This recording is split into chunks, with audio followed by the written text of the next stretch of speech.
Good afternoon. Happy Tuesday. I'm Kara Rucker. One of China's most populous places has a COVID infection rate of 90%, but they're retaliating against countries implementing travel restrictions.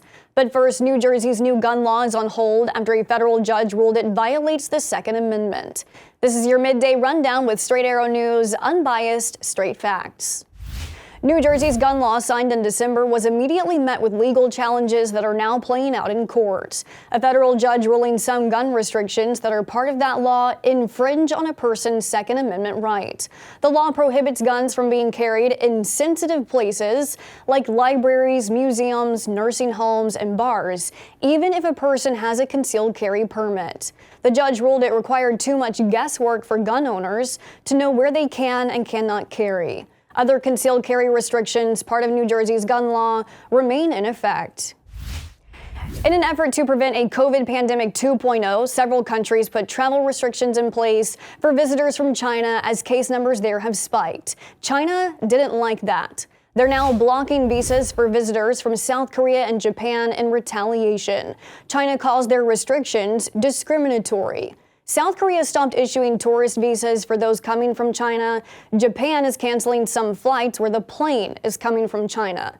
Nearly 90% of people in one of China's most populous areas are infected with COVID, about 88 million people in one province.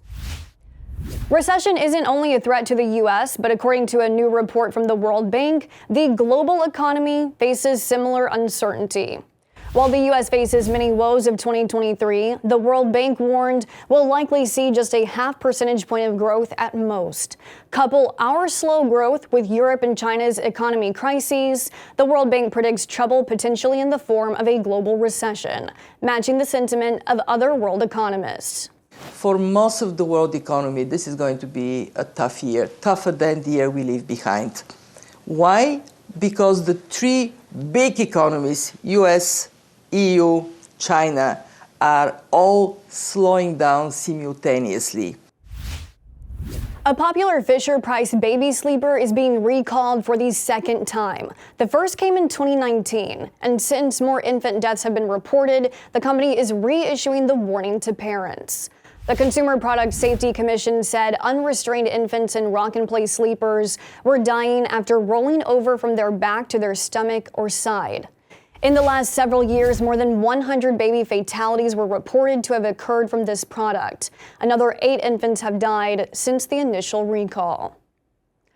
The Golden Globes are back tonight. One of Hollywood's biggest nights returns after a one-year hiatus due to a boycott based on the lack of diversity among the organizers behind the awards. And after a year of reform, they're ready to welcome the world's biggest stars back to Beverly Hills. Tom Cruise, Brad Pitt, Julia Roberts, and Steven Spielberg are all up for awards.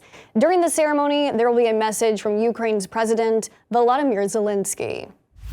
Ratings for award shows have decreased dramatically in recent years, critics often calling them politicized.